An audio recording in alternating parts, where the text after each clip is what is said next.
Hello friends, you are most welcome my YouTube channel Dheeru magic chemistry education in. आज की class में मैं आपको बताने वाला हूं चेंज ऑफ स्टेट मैटर, यानी कि पदार्थ की अवस्था में क्या परिवर्तन आता है। मतलब एक पदार्थ जब एक अवस्था से दूसरी अवस्था में परिवर्तित हो जाता है तो उस प्रोसेस को क्या कहा जाता है। तो हम देखते हैं यहाँ पर मैंने लिखा है चेंज यानी कि परिवर्तन, यहाँ पर लिखा है प्रोसेस यानी कि प्रक्रम, क्या परिवर्तन हो रहा है उसको क्या कहा जाता है। और यहाँ पर एग्जाम्पल यानी कि उदाहरण। अब में हम देखते हैं लिक्विड से अगर कोई पदार्थ सॉलिड में परिवर्तित हो रहा है तो उसे हम फ्रीजिंग पॉइंट कहते हैं। मतलब कि जैसे कि लिक्विड यानी कि तरल से सॉलिड यानी कि ठोस में परिवर्तित हो रहा है तो उसे फ्रीजिंग पॉइंट को हिमांक बिंदु कहा जाता है।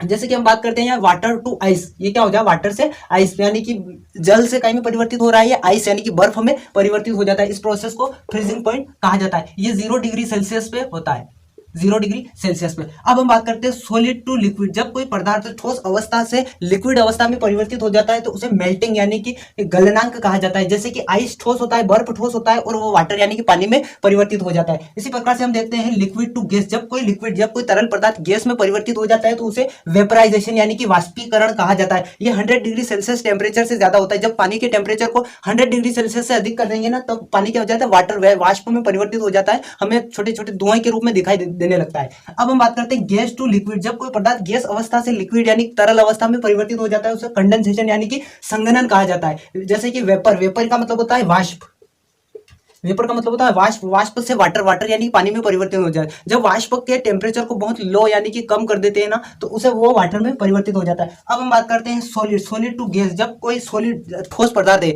वो गैस अवस्था में परिवर्तित हो जाता है, न कि वो लिक्विड में परिवर्तित होता है, डायरेक्ट गैस अवस्था में परिवर्तित हो जाता है। इस प्रकार से उसे सब्लिमेशन कहा जाता है। क्या कहा जाता है, सब्लिमेशन यानी कि ऊर्ध्वपातन अभिक्रिया। जैसे कि आइस बर्फ जो होता है वो डायरेक्ट वेपर में परिवर्तित हो जाता है, न कि पानी में परिवर्तित होता है। वेपर यानी वाष्प में परिवर्तित। इसका एक और उदाहरण होता है कि जब कोई कपूर को हम जलाएंगे तो वो पानी में, कपूर एक ठोस पदार्थ है, उसको हम जलाएंगे तो वो लिक्विड में ना परिवर्तित होकर सीधे गैस में परिवर्तित हो जाता है। अब बात करते हैं हम गैस टू सॉलिड। जब कोई गैस अवस्था में किसी मेटल कोई गैस अवस्था में वो अगर डायरेक्ट सॉलिड में परिवर्तित हो जाता है तो उसे डिपोजिशन कहते हैं। जैसे कि वाटर की जो वाष्प होती है ना वो सॉलिड में परिवर्तित हो जाती है। इसके लिए 0 डिग्री सेल्सियस से भी कम टेम्परेचर की आवश्यकता होती है। 0 डिग्री सेल्सियस से भी कम टेम्परेचर की आवश्यकता होती है। तो ठीक है, आपको समझ में आ चुका होगा।